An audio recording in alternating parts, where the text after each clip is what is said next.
ये किताब एक जो मेरे सबसे डियरेस्ट पेट एक डॉग है, गोल्डन रिट्रीवर, उनके बारे में है। और ये एक बहुत ही इमोशनल जर्नी है जो कोविड के दौरान, उस समय घर में और कोई नहीं था, हम 2-3 लोग ही थे। उस दौरान बहुत सारी घटनाएं घटी, उस पे ये आधारित है। और ये आम तौर पे जिस रूप में हम अपने पेट डॉग को या एनिमल्स को देखते हैं उससे कहीं ये अलग, हमने उसके इमोशनल व्यू को जो हमने महसूस किया उसे दुनिया के सामने रखने के लिए इस बुक को लिखने का विचार आया। और स्टोरी मिरर में विभू जी ने हमें बहुत हेल्प की उसे पब्लिक करने में, उसे लिखने में और उसे तैयार करने में और यहाँ तक पहुँचाने में। जी सर, ऑल्सो अमेरिकी प्रेसिडेंट के पास भी ये डॉग था और इसको पालने का विचार आपके पास कैसे आया, अगर थोड़ा सा उस बारे में बताएं। हाँ, वैसे देखा जाए तो दुनिया में ये सबसे पॉपुलर वैरायटी है गोल्डन रिट्रीवर्स। तो हमारे दिमाग में तो ऐसा कोई विचार नहीं था। मैं तो विदेश में जॉब कर रहा था और कोविड के दौरान मैं जॉब छोड़कर वापस इंडिया आया तो मैंने देखा कि मेरी वाइफ ने एक डॉग को शेल्टर दिया और उसे अडॉप्ट किया। तो इस तरह से जब वो हमारे घर में आ ही गया तो मैं खुद भी हैरान था कि उसके साथ रहेंगे कैसे, लेकिन उसे कहीं छोड़ भी नहीं सकते थे और इस तरह से वो हमारे पास रह गया एज ए शेल्टर। ऑल्सो आप उसकी लैंग्वेज समझते थे, कैसे इंटरेक्ट करते थे, अगर उस बारे में कुछ बताया। ये एक अपने आप में पूरी किताब है जिस पर ये बातें सारी लिखी गई हैं। ये उसके इमोशंस को समझना जब कोई आपसे बोल नहीं रहा है। और इस डॉग की ये विशेषता है कि इमोशनली अपने आप को एक्सप्रेस कर सकता है, अपने आँखों के जरिए, अपने चेहरे के जरिए। तो अपने सारे काम वो करवा लेता था हमसे, देखा जाए तो। अगर हमने धीरे धीरे हमने उसको समझना शुरू किया, उसकी बातों को, उसके रिएक्शंस को एनालाइज करना शुरू किया, तब हमें शुरू में तो हमें भी पता नहीं पड़ता था वो ऐसा क्यों कर रहा है। और इस वजह से वो कई बार वो गुस्सा भी हुआ, एग्रेसिव भी हुआ।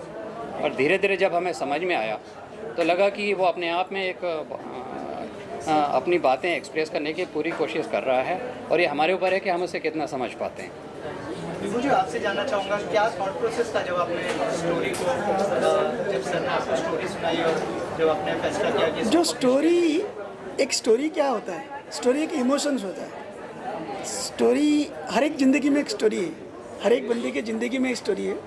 तो स्टोरी का एक इमोशंस होता है।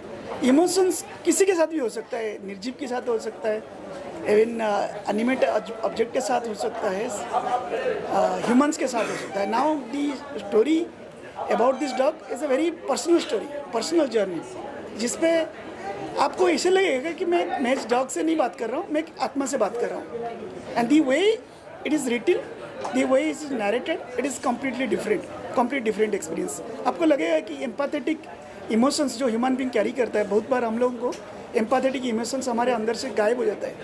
While reading this book, you will find that empathetic emotions will be re-established. So, मैं बहुत धन्यवाद दूंगा कि yes, chosen Story Mirror was one of the publishing platform. We are not just a platform, publishing platform. We are more than a storytelling platform. जहाँ पर बहुत सारे over a million stories are there. So, if you are a writer, you want to write, probably Story Mirror is there for you.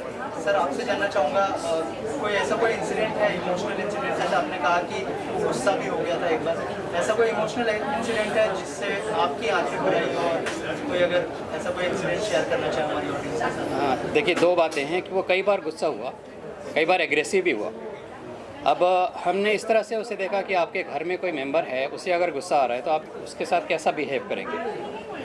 लेकिन चूंकि अगर pet dog है तो आप क्या करते हैं, एक खिलौना समझ के उसको लेके आते हैं और कुछ गलती करता है तो उसे बाहर फेंक देते हैं या मार देते हैं। तो ऐसे बहुत सारे सिचुएशंस हमारे साथ आए कि वो बहुत गुस्सा हुआ। मैं आपको एक वाकया सुनाता हूँ, आप खुद विचार करिए कि उसमें क्या निर्णय लेना चाहिए था।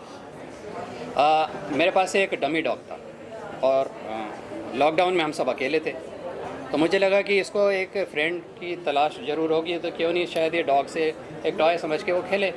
ऐसा समझ के मैंने वो डमी डॉग निकाल के, और देखने में एकदम रियल लगता था, तो हमने उसे दिया। और बल्कि मेरी वाइफ ने ले जाके उसे दिया और उसके साथ खेलने भी लगी। फिर वो अलग हट गई। फिर मैंने उसको ऑब्ज़र्व किया कि वो बहुत ज़्यादा अटैच हो गया उस डमी डॉग के साथ। उसे लगा कि जैसे वो रियल है, उसे चाटता था, उसके आसपास ही बैठा रहता था। और एज ए प्रोटेक्टिव एनवायरनमेंट वो तैयार करने की कोशिश करता था कि कोई उसके नज़दीक ना जाए। मेरी वाइफ को ये बात समझ में नहीं आई थी, उन्होंने सोचा कि ये खिलौना उसको दिया ऐसे और थोड़ा खेलते हैं उसके साथ, उसे वापस ले लेते हैं। तो जैसे उसे लेने गई तो वो झपट गया और हाथ में थोड़े दांत उनको लगे। तो अगर वो चाहता तो काट सकता था, उसके जबड़े इतने खतरनाक थे कि पूरा हाथ वो चबा के तोड़ के बाहर निकाल सकता था, लेकिन उसने केवल दांत लगाए बताने के लिए कि हाथ मत लगाना, ये मेरा है। उसके अंदर ये प्रोटेक्शन की भावना थी अपने परिवार को बचाने की, और उसे लगा कि कोई इंट्रूडर है जो उसे पिछाड़ना चाहता है, तो वहाँ पे उसने हमला किया। तो शुरू में तो मेरी वाइफ को बड़ा गुस्सा आया कि ये तो बहुत अच्छी बात नहीं है और ये बहुत ही पागल जैसा बिहेवियर इसका है, उसको घर में रखना ठीक नहीं है और हमारे लिए ख़तरा हो सकता है, हमारी जान के लिए भी खतरा हो सकता है। तो उसको फिर बाहर फेंकने के लिए कोई ना कोई तरीके ढूंढने शुरू किए, जिससे हमने लिया, उसको काफ़ी डांट लगाई कि आपने कैसा कुत्ता हमें दे दिया। और फिर उन्होंने कहा कि इसको बाहर फेंक दो, जंगल में छोड़ दो, या क्या गोली मार दो या कुछ भी करो, उसको घर में मत रखो। अगर आप उसका चेहरा देखेंगे उसका, तो वो इतना मासूम सा है, उसकी आंखें इतनी मासूम सी हैं कि उसको देखने से ऐसा लगा कि भाई, जब मैंने एनालाइज़ किया तो मुझे लगा कि अगर देखा जाए तो हम उसकी चीज़ को छीन रहे हैं। आपके किसी बच्चे को कोई छीन के लेके जाना चाहे, आप कैसा बिहेव करें, तो ऐसा ही उसके साथ हुआ। तो मैंने उसका तरफ लेते हुए कहा कि देखो, उसके दिमाग में ये बात चल रही होगी तब उसने हमला किया, और बाद में अभी भी हमारे आसपास घूम रहा है और डर के मारे कोने में भी कई बार वो बैठ जा रहा है। तो ज़रूर उसको पश्चाताप तो है कि उसने हमें गलती तो की है, लेकिन उसको भी अपना बचाव करने का हक था। तो 1 दिन बीता, 2 दिन बीता, फिर फाइनली जीत उसी की हुई, उसके इमोशंस की जीत हुई, और फिर भी हमारे साथ और आगे चलता रहा। इस तरह से ये घटना घटी। दूसरी बात आपने बताई कि इमोशंस को कैसे पहचाना, तो मैं आपको एक और घटना सुनाता हूँ।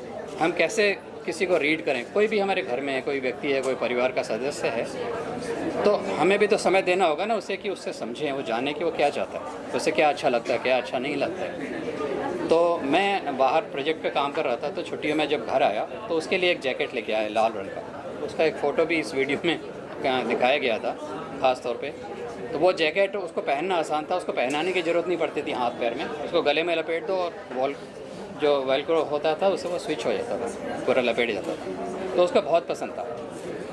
तो एक बार जब मैं छुट्टियों में घर आया तो मेरी वाइफ ने उसका जो जैकेट था उठा के वार्डरोब में रख दिया था। तो मेरे पास आया और कूं कूं कूं कूं करने लगा। फिर वो वार्डरोब के पास जाए और वहाँ पे कूं कूं कूं कूं करे, फिर मेरे पास आए। तो मुझे लगा कि ये कुछ कहना चाह रहा है, वार्डरोब में कुछ होना चाहिए ज़रूर। तो मैंने खोला, उसमें कपड़ों के बीच में उसका वो रेड जैकेट था। मैंने उसको निकाला, उसको दिया, तो वो इतना खुश हुआ, उछल उछल के मेरे को देश धन्यवाद देता रहा कि यही तो वो ढूंढ रहा था इतने दिनों से, उसको छुपा के रखा हुआ। तो ये समझने की बात है कि वो चाह क्या रहा है। सर, डॉग के इमोशनल की बात की आपने, जो डॉग पालते हैं उनके लिए क्या मैसेज होगा आपकी तरफ से, और उनके बारे में अगर कुछ कहना चाहें। देखिए, बुक में मेरी वो सारी बातें मैंने एक्सप्लेन की है जो जनरली हम उस नज़रिए से सोचते नहीं हैं कि वो तो पेट डॉग है, वो खिलौना है, वो तो उसको हमारी रखवाली करना चाहिए, उसको ऐसा करना चाहिए, वैसा करना चाहिए। पर हमें क्या करना चाहिए, इस बारे में हमारे अंदर क्या विचार आना चाहिए, ये सारी चीज़ें मैंने इमोशनली एक जर्नी के रूप में उसको इस किताब में लिखने की कोशिश की है। और विभू जी ने बहुत उसमें मदद की है उसको प्रॉपर तरीके से, प्रोफेशनल तरीके से प्रेजेंट करने में। तो मैं यही कहना चाहूँगा कि जैसे हम परिवार का सदस्य है, ऐसे ही जो पेट एनिमल्स हैं वो भी हमारे परिवार का एक सदस्य है। हमें उनको समय देना चाहिए, उनको समझने का, उनको जानने का, और ये उनकी रिक्वायरमेंट को पहचानने की भी ज़रूरत है कि उन्हें क्या पसंद है, क्या नहीं पसंद है। एज ए फैमिली मेम्बर आप उन्हें अगर रखेंगे, आपको भी अच्छा लगेगा, उनको भी अच्छा लगेगा। अभी जैसे आप देखिए कि कितने आवारा कुत्ते आपको नज़र आ रहे हैं, कितने सारे इंसिडेंट्स यहाँ पे हो रहे हैं, बहुत बड़े लाइव इंसिडेंट्स यहाँ पर हो रहे हैं। तो मैं यहाँ पर ये बात कहना चाहता हूँ कि हम उन्हें आवारा क्यों छोड़ रहे हैं। पहली बात, एक इंसान की बुनियादी ज़रूरत है रोटी, कपड़ा, मकान। जीव जंतुओं की भी बुनियादी ज़रूरतें हैं, क्या हमारा उस पर ध्यान है? ठीक बात है, हमारे देश ने काफ़ी तरक्की की है और बहुत सारी सुविधाएं हैं अभी भी और मिलती जा रही हैं, लेकिन थोड़ा सा समय तो चाहिए देश को पूरी तरह से विकसित होने के लिए। उस समय में हमारी भी ज़रूरत है कि हम अपने आप को भी बचा के रखें और उनको उनका एनवायरनमेंट देने की कोशिश करें। मतलब इसका जो टाइटल है वो क्या सोच के रखा है? हाँ, जो है स्टॉर्म ऑफ हिज ओन, अपने आप में एक तूफ़ान था। देखो, मुझे कई डॉक्टर्स ने बताया कि गोल्डन रिट्रीवर कभी भी एग्रेसिव नहीं हो सकते, इम्पॉसिबल है, लेकिन वो एग्रेसिव था।